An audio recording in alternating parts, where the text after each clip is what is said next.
नमस्कार दोस्तों, आप सभी का स्वागत है आपका अपना यूट्यूब चैनल ओम स्टडी पर। तो आज के इस वीडियो में हम झारखंड बोर्ड परीक्षा 2026 के लिए क्लास 8 के मैथ यानी कि गणित परीक्षा के लिए एक मॉडल प्रश्न पत्र को देखेंगे। इसके अंदर 50 मोस्ट इंपॉर्टेंट ऑब्जेक्टिव क्वेश्चंस को हल करने वाले हैं। प्रीवियस ईयर का पेपर है, ऑफिशियल मॉडल प्रश्न पत्र है। इससे पहले साइंस का पेपर, सोशल साइंस का पेपर और हिंदी का पेपर देख चुके हैं। तीनों वीडियोज़ के लिंक इस वीडियो के डिस्क्रिप्शन में दिया हुआ है, आप लोग एक एक करके देख लीजिएगा। ये मैथ का पेपर है, इसके अंदर 50 मोस्ट इंपॉर्टेंट ऑब्जेक्टिव सवाल को देखेंगे। ये क्वेश्चन डायरेक्ट एग्जाम पेपर में आएगा। तो चलिए फटाफट वीडियो को स्टार्ट करते हैं। वीडियो को लास्ट तक देखिए, वीडियो को लाइक कीजिए, शेयर कीजिए और चैनल के साथ जुड़े रहने के लिए चैनल को सब्सक्राइब करके रखिए। तो चलिए वीडियो को स्टार्ट करते हैं। पहला सवाल है कि 5 का गुणात्मक प्रतिलोम यानी कि व्युत्क्रम होगा। तो देखिए, किसी भी संख्या का अगर आपको व्युत्क्रम निकालने के लिए बोला जाएगा तो आपको क्या करना है, आपको उल्टा लिखना है। जैसे कि 5 लिखा हुआ है तो 5 को हम इस प्रकार से लिख सकते हैं 5/1। तो इसका व्युत्क्रम क्या होगा, ऊपर 1 चला जाएगा, नीचे 5 आ जाएगा, ठीक है, उल्टा। तो 1/5 हो जाएगा इसका व्युत्क्रम, जो कि ऑप्शन नंबर डी में आपका दिया हुआ है, देख सकते हो, ठीक है। क्योंकि जब दोनों को गुणा करेंगे तो गुणनफल 1 होगा यानी कि गुणात्मक तत्समक होगा।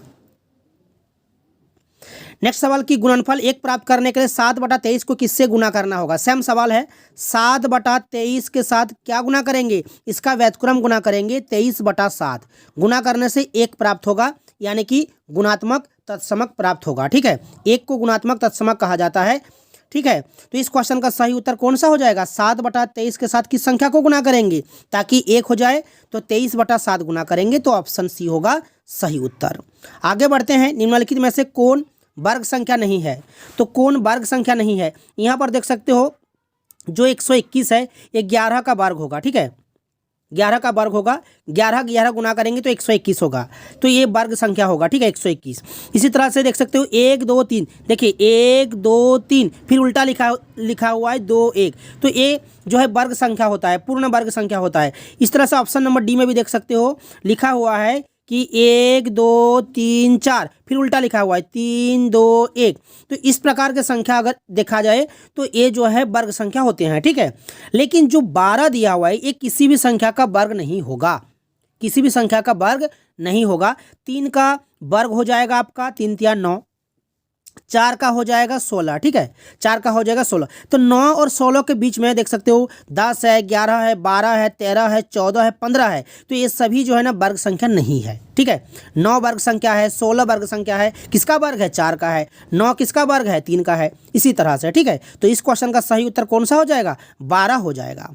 आगे बढ़ते हैं। 441 और 484 के बीच कितनी पूर्ण वर्गीय संख्या है। तो देखिए 441 जो लिखा हुआ है ना, 441 ये आपका जो है ना 21 का वर्ग है, ठीक है, 21 का वर्ग है। और जो लिखा हुआ है आपका 484 ये जो है ना आपका 22 का वर्ग है। तो यहाँ पर देख सकते हो क्रमागत वर्ग संख्या है 21 और 22, 21 का वर्ग 22 का वर्ग, ठीक है। तो दो क्रमागत वर्ग संख्या के बीच कोई भी पूर्ण वर्ग संख्या नहीं हो सकता, ठीक है। तो इस क्वेश्चन का सही उत्तर कौन सा हो जाएगा, 0 हो जाएगा, ऑप्शन नंबर ए।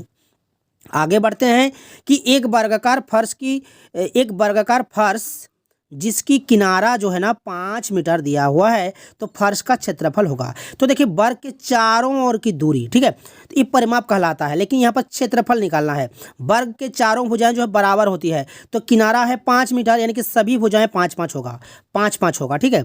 तो वर्ग का क्षेत्रफल होता है भुजा स्क्वायर यानी कि 5 मीटर इंटू 5 मीटर, ठीक है। तो 5 पंचे हो जाएगा 25 मीटर स्क्वायर, ठीक है। ये हो जाएगा क्षेत्रफल 25 मीटर स्क्वायर। कहाँ दिया हुआ है, 25 वर्ग मीटर, ऑप्शन नंबर सी में दिया हुआ है, ठीक है। 5 × 5, 5 पंचे 25 हो जाएगा, ठीक है। 25 मीटर स्क्वायर यहाँ पर क्षेत्रफल आ जाएगा, ऑप्शन नंबर सी। आगे बढ़ते हैं। -7 का क्यूब का मान क्या होगा। यहाँ पर देख सकते हो घातांक 3 है, तो -7 का जो पावर 3 दिया हुआ है, तो -7 को 3 बार गुना करेंगे, -7 गुना -7 गुना -7, तो गुना करने से आ जाएगा 343, ठीक है। ऋणात्मक में होगा, माइनस में होगा, तो 343 कहाँ है, ऑप्शन नंबर डी में देख सकते हो दिया हुआ है, ठीक है। इसी तरह से आगे बढ़ते हैं। 2 × 2 × 2, 3 × 3 × 3, 4 × 4 × 4 का घनमूल क्या होगा। तो देखिए घनमूल निकालने के लिए त्रिक बनाना पड़ता है, त्रिक, तीनों का त्रिक। जैसे कि 2 3 बार है तो यहाँ से 1 2 आएगा, 3 भी 3 बार है तो यहाँ से 1 3 आएगा, 4 भी 3 बार है तो यहाँ से 1 4 आएगा। तो गुना करने से कितना हो जाएगा, 24 हो जाएगा। तो ये 24 हो जाएगा घनमूल, ठीक है, 24 हो जाएगा। तो ऑप्शन डी होगा सही उत्तर। आगे बढ़ते हैं। एक पूर्णांक दिया हुआ है ए का पावर m के लिए m क्या कहलाता है। ये जो m है ना, m एक घातांक होता है, घातांक, ठीक है। तो यहाँ पर घातांक हो जाएगा ऑप्शन डी, और ए जो है ना ये आपका आधार होगा, ठीक है, आधार होगा। तो यहाँ पर m पूछा है, m क्या कहलाता है, घातांक। 2/3 का गुणन व्युत्क्रम है, व्युत्क्रम पूछा है, उल्टा 2/3 का हो जाएगा 3/2। 2/3 का गुणन व्युत्क्रम क्या होगा, 3/2, जो कि ऑप्शन नंबर सी में आपका दिया हुआ है, देख सकते हो। आगे बढ़ते हैं नेक्स्ट सवाल की ओर। घातांक से सवाल आ गया कि ए का पावर m है गुना बी का पावर m है, तो यहाँ पर किसके बराबर होगा। तो देखिए ये गुणनफल है, तो ए और बी को गुना करेंगे और m जो है कॉमन हो जाएगा, दोनों में m है तो m जो है कॉमन हो जाएगा, तो ए हो जाएगा। एक फॉर्मूला है, ठीक है। तो ये कौन सा है, ऑप्शन डी है, ठीक है, ऑप्शन डी होगा सही उत्तर, याद रखिएगा। आगे बढ़ते हैं कि 4a दिया हुआ है और नीचे दिया हुआ है जोड़ b3, जोड़फल दिया हुआ है, देख सकते हो, योगफल दिया हुआ है यहाँ पर 55, ठीक है। तो a का मान और b का मान क्या होगा।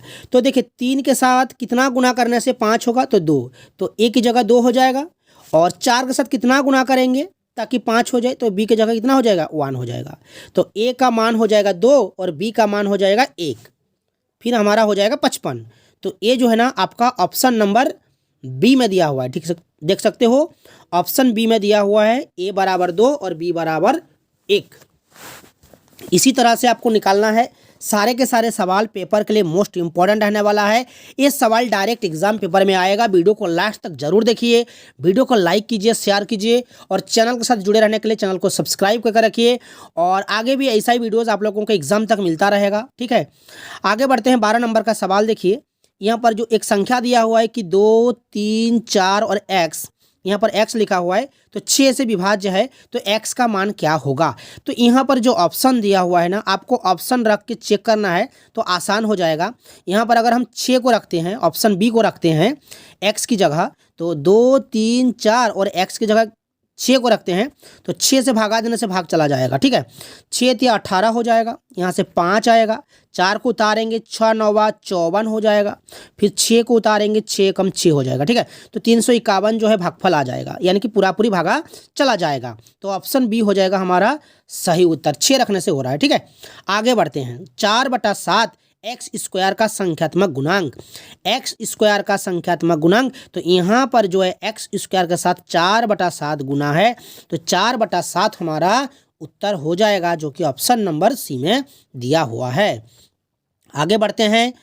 a plus b into a plus b का मान, a plus b into a plus b, ये हमारा हो जाएगा a प्लस बी का स्क्वायर, क्योंकि 2 बार है a प्लस बी, तो यहाँ पर पावर 2 लिख सकते हैं।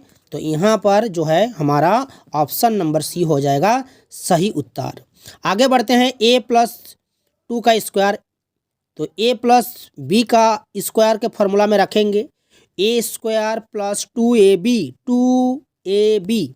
2ab यानी कि 2 प्लस बी स्क्वायर यानी कि 2 का स्क्वायर, ठीक है। a प्लस बी स्क्वायर के फॉर्म में इसको रखेंगे, ठीक है। a प्लस 2 है, b की जगह 2 है, तो यहाँ से a स्क्वायर आएगा, यहाँ से आएगा 4a और यहाँ से आएगा हमारा 4, तो a हो जाएगा हमारा उत्तर, जो कि ऑप्शन नंबर देख सकते हो डी में दिया हुआ है। आगे बढ़ते हैं। 5a स्क्वायर बी का सार्वगुणनखंड, सार्वगुणनखंड निकालना है आपको 5a स्क्वायर बी का। तो 5 को तो तोड़ नहीं सकते, 5 लिखेंगे, a स्क्वायर को हम लिख सकते हैं a गुना a और b को b लिखेंगे, ठीक है। तो a हो जाएगा, बस इसको तोड़ लेना है, बस ये हो जाएगा सार्वगुणनखंड, जो कि ऑप्शन नंबर आपका बी में दिया हुआ है, देख सकते हो। आगे बढ़ते हैं। 17 नंबर का सवाल। यहाँ पर एक फॉर्मूला है, ठीक है। x plus a into x plus b बराबर होता है x square plus a plus b into x plus a b, ये फॉर्मूला होता है, ठीक है, जो कि ऑप्शन नंबर ए में दिया हुआ है, देख सकते हो, ऑप्शन नंबर ए में दिया हुआ है, ठीक है। नेक्स्ट सवाल है कि एक रैखिक समीकरण में कितने हल हो सकते हैं। तो देखिए, एक रैखिक समीकरण के एक हल भी हो सकते हैं और अनंत हल भी हो सकते हैं। 1 4 वाले रहेगा तो एक हल होगा, और 2 4 वाला रहेगा तो अनंत हल होगा। तो यहाँ पर एक 1 4 वाला 2 4 वाला कुछ भी नहीं लिखा हुआ है ऑप्शन में, लेकिन 1 2 0 3 लिखा हुआ है, तो 1 को सही करेंगे। ठीक है, आगे बढ़ते हैं। 5x + 7 बराबर 2x + 8 समीकरण का हल क्या होगा?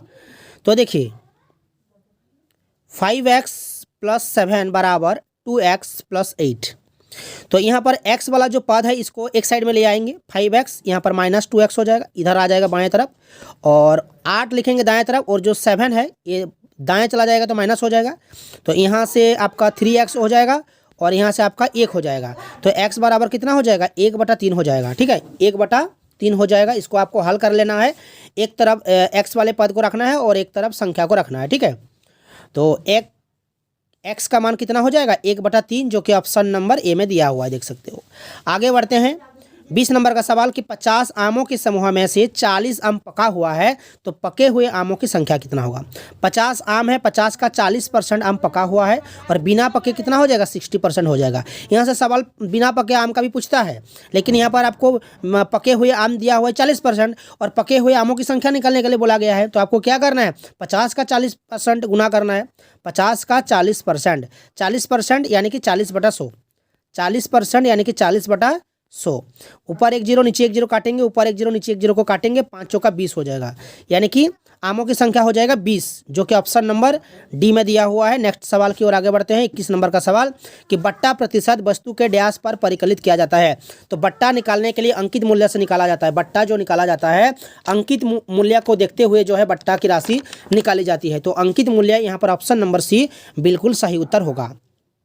22 नंबर का सवाल कि x/y बराबर k दिया हुआ है, तो k को क्या कहेंगे? k को स्थिरांक कहेंगे। k को क्या कहेंगे? स्थिरांक, जो कि ऑप्शन नंबर सी में दिया हुआ है। आगे बढ़ते हैं। 23 नंबर का सवाल कि यदि x और y दोनों प्रतिलोम अनुपात में है तो क्या होगा? अगर x y प्रतिलोम अनुपात में है तो xy बराबर k हो जाएगा। xy बराबर क्या हो जाएगा? k हो जाएगा, जो कि ऑप्शन नंबर सी में आपका दिया हुआ है। आगे बढ़ते हैं। 24 नंबर का सवाल कि यदि किसी चतुर्भुज के तीनों कोनों में से प्रत्येक कोण 90 डिग्री है, तो चौथा कोण, चतुर्भुज के चारों कोण, देखिए यहाँ पर क्या पूछा है कि तीनों कोनों में से प्रत्येक कोण 90 डिग्री के है। एक चतुर्भुज के तीनों कोण 90 डिग्री करके है, तीनों कोण 90 डिग्री करके है, 90 डिग्री के, तो चौथा कोण भी 90 डिग्री होगा। ठीक है, चतुर्भुज के चारों कोणों का योगफल 360 डिग्री होता है, तो तीनों कोण 90 डिग्री है, तो चौथा कोण भी 90 डिग्री होगा, यानी कि चतुर्भुज जो है ना आयत होगा। ठीक है, तो यहाँ पर 90 डिग्री आपका ऑप्शन डी होगा सही उत्तर। 25 नंबर का सवाल कि निम्नलिखित में से चतुर्भुज के विकर्ण बराबर होते हैं। किस चतुर्भुज के विकर्ण बराबर होते हैं? तो आयत के। जैसे कि आयत एक चतुर्भुज है, इसके जो विकर्ण होंगे ये बराबर होंगे। ठीक है, बराबर होंगे, तो आयत हो जाएगा सही उत्तर। आगे बढ़ते हैं। 26 नंबर का सवाल कि किसी षडभुज के कोणों का योग, षडभुज यानी कि 6 भुजाओं वाला बहुभुज, 1 2 3 4 5 6, ये षडभुज है, तो सभी कोणों का योगफल कितना होगा, ये आपको पूछा है। तो देखिए किसी भी बहुभुज का आप आसानी से निकाल सकते हो। जैसे कि षडभुज पूछा है, षडभुज यानी कि 6 भुजाओं वाला बहुभुज, तो 6 में से आपको 2 माइनस करना है, यानी कि 4, कुल मिलाकर के 4 त्रिभुज बनेगा, 2 आपको माइनस कर देना है। अष्टभुज पूछेगा तो 8 में से 2 माइनस करना है, तो 6 त्रिभुज बनेगा। तो इसको अगर हम त्रिभुज बनाएंगे, विकर्ण खींचेंगे इसी तरह से, विकर्ण खींचेंगे तो हमारा 6 त्रिभुज बनेगा। इसी तरह से 6 त्रिभुज बनने वाला है, तो 4 त्रिभुज बनने वाला है, तो 6 में से 2 को माइनस कर दीजिएगा। ठीक है, तो 4 त्रिभुज बनेगा, तो 4 त्रिभुज यानी कि 4 गुना 180 डिग्री करके होता है एक त्रिभुज। ठीक है, त्रिभुज के तीनों कोणों का योगफल 180 डिग्री होता है, तो 4 त्रिभुज यानी कि कुल मिलाकर के आपका हो जाएगा 720 डिग्री। 180 के साथ 4 गुना करेंगे तो 720 डिग्री हो जाएगा।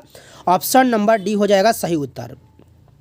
किसी भी बहुभुज का निकालने के लिए बोला जाएगा आपको 2 माइनस करके 180 से माइनस करना है, 180 से मल्टीप्लाई करना है।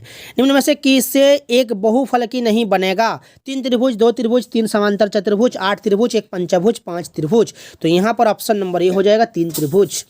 आगे बढ़ते हैं। 28 नंबर का सवाल कि त्रिविमीय आकार में शीर्ष नहीं होता है। किस त्रिविमीय आकार में शीर्ष नहीं होता है? पिरामिड, प्रिज्म, शंकु या फिर गोला। तो देखिए गोला जो है ना, गोला इसमें जो है ना शीर्ष नहीं होता है। ठीक है, तो ऑप्शन डी होगा सही उत्तर। 29 नंबर का सवाल कि आयत का क्षेत्रफल बराबर होता है लंबाई गुना चौड़ाई, तो ऑप्शन नंबर सी हो जाएगा सही उत्तर। 30 नंबर का सवाल कि एक वर्ग की एक भुजा की लंबाई 25 सेंटीमीटर है तो इसका परिमाप क्या होगा। वर्ग यानी कि चारों भुजाओं का माप, चारों भुजाएं जो है बराबर होती है, ठीक है, वर्ग। तो एक भुजा की लंबाई जो है ना, एक भुजा की लंबाई जो है ना 25 सेंटीमीटर दिया हुआ है, तो चारों भुजाएं जो है 25 करके होगा, 25 25 25 25, ठीक है, चार भुजाएं। तो इसका परिमाप, तो 25 को 4 बार जोड़ करेंगे तो 100 आएगा, या फिर कह सकते हो कि 4 गुना भुजा। वर्ग का परिमाप बराबर होता है 4 गुना कोई एक भुजा को मल्टीप्लाई करना है, तो 25 25 25 25, चारों ओर की दूरी हो जाएगा 100 सेंटीमीटर। वर्ग का परिमाप बराबर होता है 4 गुना भुजा, 4 और 25 सेंटीमीटर को गुना करेंगे तो 100 सेंटीमीटर हो जाएगा, यानी कि चारों ओर की कुल दूरी हो जाएगा 100 सेंटीमीटर। नेक्स्ट सवाल, वैसी आकृति जिसकी तीन बीमाएं होती है कैसी आकृति कहलाती है। जिसकी 3 बीमाएं होती है त्रिविमीय कहलाते हैं, त्रिविमीय, 3D, ठीक है, 3D। ऑप्शन 20 होगा सही उत्तर। आगे बढ़ते हैं 32 नंबर का सवाल कि एक्स भुजा वाले घन का कुल पृष्ठीय क्षेत्रफल होगा। यहाँ पर डायरेक्ट पूछा है पृष्ठीय क्षेत्रफल, यानी कि कुल पृष्ठीय क्षेत्रफल, ठीक है। तो 6L², यहाँ पर 6x² लिखा हुआ है, तो यही होगा उत्तर। घन का कुल पृष्ठीय क्षेत्रफल बराबर होता है 6L² और वक्र पृष्ठ पूछेगा तो 4x², दोनों को याद रखिएगा। यहाँ पर कुछ आंकड़ा दिया हुआ है, तो परिसर आपको निकालने के लिए बोला जाएगा। तो परिसर बराबर क्या होता है, परिसर बराबर होता है सबसे बड़ा प्रेक्षण में से सबसे छोटा प्रेक्षण को आपको माइनस करना है। तो यहाँ पर देखना है कि सबसे बड़ी कौन है, पूरा आंकड़ा में देखना है, तो 15 है, तो सबसे बड़ी संख्या हो जाएगा 15 और सबसे छोटी हो जाएगा 1, ठीक है। तो 15 में से 1 को माइनस कर देंगे, 14 हो जाएगा। तो 14 जो है ऑप्शन नंबर बी हो जाएगा सही उत्तर। बड़ी संख्या में से छोटी संख्या को आपको माइनस करना है, अंतर निकालनी है। एक्स अक्ष से 3 इकाई की दूरी और वाई अक्ष से 6 इकाई की दूरी स्थित बिंदु के निर्देशांक। देखिए, जब भी आपको इस तरह के सवाल पूछेगा कि एक्स अक्ष से 3 इकाई की दूरी, तो ये हो जाएगा आपका वाई, ठीक है। और जब आपको पूछेगा कि वाई अक्ष से 6 इकाई की दूरी, तो ये हो जाएगा आपका एक्स निर्देशांक, ठीक है, यानी कि भुज, और ये हो गया कोटि। तो यहाँ पर एक्स और वाई, एक्स हो जाएगा आपका 6 और y हो जाएगा आपका 3, ठीक है। तो ऑप्शन डी होगा सही उत्तर। नेक्स्ट सवाल है कि वर्गमूल आपको यहाँ पर निकालने के लिए बोला गया है। वर्गमूल 0.0081, दशमलव को हटाएंगे तो नीचे कितना हो जाएगा, दशमलव के बाद 4 अंक है तो नीचे 1 लगा करके 4 0 डालेंगे, 10,000 हो जाएगा, ठीक है। तो 81 का वर्गमूल होता है 9, 9 9 81 होता है, और 10,000 का हो जाएगा 100 को मल्टीप्लाई करेंगे तो 10,000 हो जाएगा, यानी कि 9/100 यानी कि 0.09, ठीक है। ये हो जाएगा हमारा वर्गमूल। आप डायरेक्ट ऑप्शन से भी निकाल सकते हो, जैसे कि 0.09 को 2 बार मल्टीप्लाई करेंगे यानी कि वर्ग निकालेंगे तो आ जाएगा 0.0081 आ जाएगा, ठीक है। 0.09 गुना 0.09 को मल्टीप्लाई करेंगे तो 0.0081 आ जाएगा, ठीक है। वर्ग और वर्गमूल का उल्टा संबंध होता है, तो आप ऑप्शन से भी निकाल सकते हो, ठीक है। ये हो जाएगा सही उत्तर। 2 क्रमागत वर्ग संख्या के बीच कितनी पूर्ण संख्या होती है। 2 क्रमागत वर्ग संख्या के बीच कितनी पूर्ण संख्या होती है, पूर्ण संख्या नहीं होती है, यानी कि 0 हो जाएगा, ठीक है। ऑप्शन ए होगा सही उत्तर। किस विकल्प में 2/3, 11/15, 5/12 को अवरही क्रम में रखा गया है। अवरही क्रम यानी कि बड़ी से छोटी, तो यहाँ पर ऑप्शन नंबर सी हो जाएगा, ठीक है। देखिए, अलग अलग हार है यहाँ पर। इसको अगर हम समतुल्य भिन्न में बदलेंगे तो थोड़ा जो है इसको निकालने में थोड़ा लंबा हो जाएगा गणित, तो आप जो है भागा करके भी निकाल सकते हो। जैसे कि 2 को 3 से भागा करने से आपका आ जाएगा 0.66, और 11/15 को भागा करने से आपका आ जाएगा 0.73, और 5 को 12 से भागा करने से आपका आ जाएगा 0.41 आ जाएगा। तो इसको हम अवरही क्रम में रखेंगे तो कितना हो जाएगा, सबसे बड़ी हो जाएगा आपका 0.73, फिर उसके बाद आ जाएगा 0.66, फिर आ जाएगा आपका 0.41, तो जो कि ऑप्शन नंबर सी जो है अवरही क्रम में होगा, ठीक है। तो इसी तरह से आप इसे निकाल सकते हो। आगे बढ़ते हैं 38 नंबर का सवाल कि 5/9 जोड़ -8/9 का मान क्या होगा। तो यहाँ पर देख सकते हो हर जो है ना सेम है, तो एक हर को रखेंगे नीचे और 5 लिखेंगे और प्लस माइनस में ये माइनस हो जाएगा -8। ठीक है, तो यहाँ से हमारा बनता है -3/9 और इसको काटेंगे तो -1/3 हो जाएगा, -1/3 हो जाएगा, जो कि ऑप्शन नंबर बी में आपका दिया हुआ है। ठीक है, आगे बढ़ते हैं 39 नंबर की ओर। यहाँ पर a बराबर लिखा हुआ है -1 और b बराबर है 2। तो यहाँ पर जो प्रश्न है हमारा a का पावर b गुना b का पावर a, इसका मान आपको निकालना है। तो a की जगह रखेंगे -1 को और b की जगह रखेंगे 2 को, b की जगह रखेंगे 2 को और a की जगह रखेंगे -1 को। ठीक है, बस इसको आपको हल करना है। तो यहाँ से हमारा बनता है कितना, -1 को 2 बार मल्टीप्लाई करेंगे तो हो जाएगा हमारा 1। ठीक है, और 2 का पावर -1 है तो इसको हल करने से आ जाएगा 1/2। तो फिर यहाँ से बनता है हमारा ए वाला। ठीक है, जो कि ऑप्शन नंबर ए में देख सकते हो दिया हुआ है। 120 डिग्री के कोण को क्या कहते हैं। देखिए 90 डिग्री से अगर ज़्यादा हो, 90 डिग्री से अगर ज़्यादा हो तो अधिक कोण होगा। ठीक है, 90 डिग्री से ज़्यादा परंतु 180 डिग्री में से कम, इसके बीच में होना चाहिए। 90 डिग्री से 180 के बीच में होगा तो होगा अधिक कोण। तो यहाँ पर 120 डिग्री अधिक कोण हो जाएगा। रामानुज कोण है, रामानुज गणितज्ञ हो जाएगा, गणितज्ञ, ऑप्शन डी होगा सही उत्तर। ठीक है, आगे बढ़ते हैं। एक संख्या दिया हुआ है ए बी सी के लिए कौन सही है। तो इस तरह का सवाल एग्जाम पेपर में पूछता है, ध्यान दीजिएगा। ये जो ए है ना, ये आपका 100 के स्थान पर है, सैकड़ा के स्थान पर, तो इसके साथ 100 गुना करेंगे। ठीक है, और जोड़ लगाएंगे। बी जो है ना दहाई के स्थान पर है तो इसके साथ 10 गुना करेंगे। और सी जो है ना इकाई के स्थान पर है, इसके साथ 1 गुना करेंगे तो 1 सी हो जाएगा, यानी कि खाली सी। ठीक है, तो ये हो जाएगा हमारा उत्तर, जो कि ऑप्शन नंबर देख सकते हो डी में दिया हुआ है। 43 नंबर का द्विपदी बीजीय व्यंजक। तो यहाँ पर द्विपदी बीजीय व्यंजक कौन सा हो जाएगा, ऑप्शन ए हो जाएगा।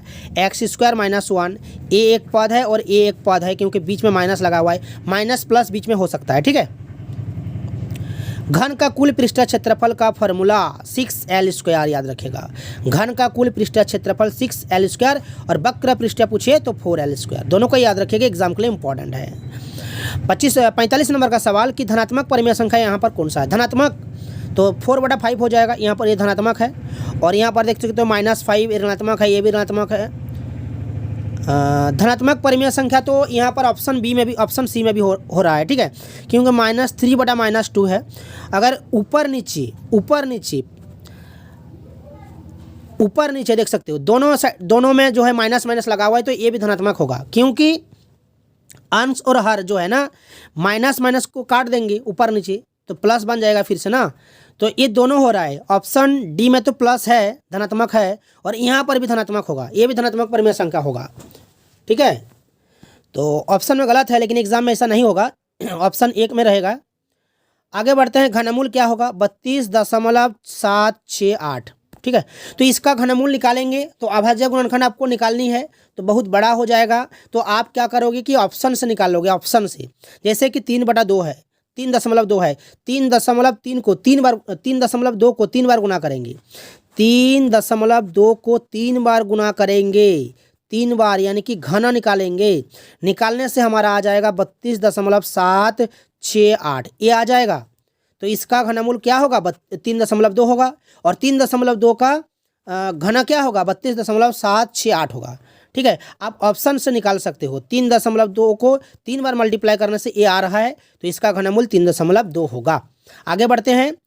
ये जो प्रश्न है इसमें ऑप्शन गलत है, देख सकते हो। 11/25 को किस संख्या से भागा करेंगे ताकि -11/25 आ जाए। तो ये सेम संख्या है, देख सकते हो, सेम संख्या है, तो यहाँ पर 1 होगा। क्या होगा, 1 होगा। और यहाँ पर ऋणात्मक में है, माइनस में है, तो यहाँ पर माइनस चिन्ह लगा देंगे। तो यहाँ पर डैश में जो है ना -1 होना चाहिए था, लेकिन ऑप्शन में नहीं है, लेकिन एग्जाम पेपर में आपका रहेगा। ठीक है, आगे बढ़ते हैं। 48 नंबर का सवाल, फिर से आपको वर्गमूल निकालने के लिए बोला गया है, तो आप ऑप्शन से निकाल सकते हो। वर्गमूल बोलेगा तो 2 बार गुना करके चेक करना है, घनमूल बोलेगा तो 3 बार गुना करके चेक करना है। तो 0.25 है, तो ये 0.5 का होगा, क्योंकि 0.5 गुना 0.5 गुना करेंगे तो 0.25 आएगा। ठीक है, तो ये हो जाएगा हमारा उत्तर। आगे बढ़ते हैं। 2 का पावर है x+3 बराबर 2, तो यहाँ पर x का मान आपको निकालना है। तो देख सकते हो 2 जो लिखा हुआ है ना 2, तो 2 का पावर हम 1 लिख सकते हैं, 1 लिख सकते हैं। तो यहाँ पर दोनों साइड में देख सकते हो आधार सेम है हमारा, लेकिन पावर अलग अलग है, तो पावर जो है हमारा उत्तर हो जाएगा। एक फार्मूला है, ठीक है। तो यहाँ पर x+3 बराबर 1 हो जाएगा, ठीक है।